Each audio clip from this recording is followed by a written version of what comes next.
Hey there.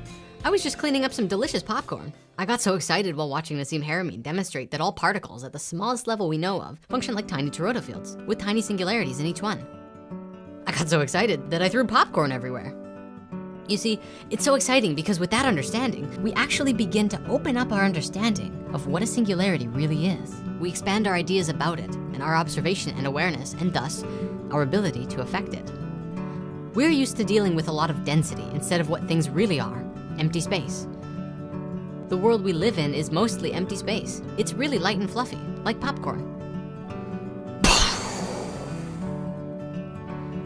I know, it doesn't seem that way to our senses, and that's why sometimes when we talk about this stuff, it seems a little out there. The information doesn't seem dense enough, but what we think of as dense isn't even close to the vacuum of space.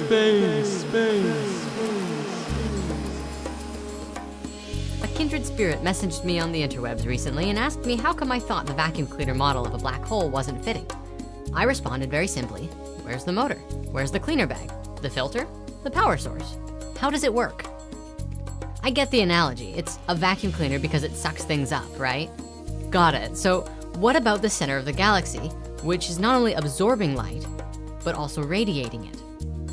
Is that like the light on the top or something? For that matter, why don't we use the analogy of a whirlpool or a hurricane instead of a vacuum cleaner? Especially since with the whirlpool, the surface of the water from above appears flat. And much like our diagrams with whirlpools and water, the energy going into the vortex is going somewhere. Where? A space of greater density. Because at the bottom of the whirlpool, it's all really heavy because there's the weight of the water compressing on top of it. I mean, isn't that the perfect model for the black hole? Why are we getting stuck on a vacuum cleaner? Nassim's work describes the structure of the vacuum, a sacred geometric prism, which is an incredible, if not perfect, representation of the structure of reality. All of the elements, all of the atoms, and even the stars follow a basic set of principal patterns which are mapped out like this. The idea is that the vacuum of space itself is dividing in very specific ways in relationships. The cube octahedron is one of the fundamental shapes which fractals out. Its opposite is the star tetrahedron, the inward and the outward flow of energy from the center. When we begin to look at the relationship between the data points in the vacuum, we see that they equate the phi ratio over and over and over. This is the pattern we come up with, which Nassim has called the 64 tetrahedron grid. Were you to put a sphere around every point, they would create a perfect three-dimensional flower of life. This is basically a three-dimensional Metatron's cube, a structure by which all known structures can be found.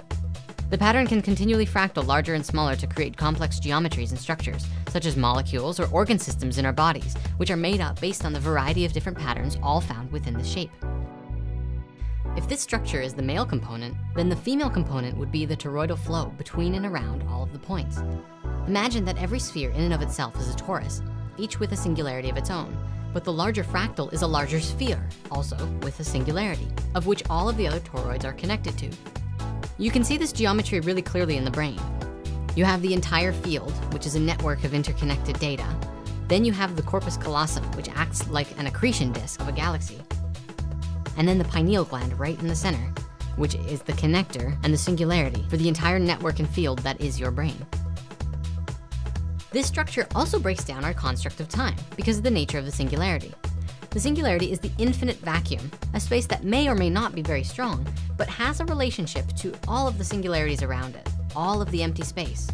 By the fact that they are connected through their singularity, energy and information can pass through the center and translate to anywhere else on the grid if there's a passage to it. Much like the idea of folding a piece of paper to create a wormhole, when the singular connection is made between 2 points, now the entire distance can be traveled instantly. This is demonstrated scientifically when we see that subatomic particles can be in 2 places at the same time, or break the laws of physics when it comes to time and order, almost as if some particles are moving backwards in time. Seriously, time-traveling subatomic particles are real. Sources in the comments. So this is really, really cool. So cool, in fact, that I have to save the meat of it for another video dedicated entirely to the subject. But did you know that time slows down the closer you get to a singularity? In a singularity, time actually begins to converge on itself. Later becomes now, and now becomes later. But like I said, we'll get into that at a different time. Through the singularity, the 2 spaces, the very big and the very small, are completely interconnected.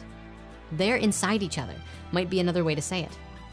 Nassim even suggests that the entire egg in which our universe exists inside is actually a much larger black hole, a supermassive black hole. How amazing is that? The singularity is the key to unlocking and understanding that. Looking at the geometry, we can see and begin to understand how it works. So let's take that idea and fractal it out a bit. You may or may not know about the I Ching, one of the oldest texts that we know of today. The text is said to describe the laws of nature through the union of polarities. It is a diagram consisting of 64 hexagrams, which represent vibrations of balance in between the yin and the yang, negative and positive energy. By taking those 64 hexagrams and putting them together, the collective number of the long lines and broken lines, when you put them together, can be constructed perfectly to create the 64 tetrahedron grid exactly. Not a single stone out of place. They fit together as if to say, yes, this is in fact the structure of the vacuum of space, the blueprints of the universe. Check out Black Hole if you want to learn more. You can find links in the comments, or you can watch it right here.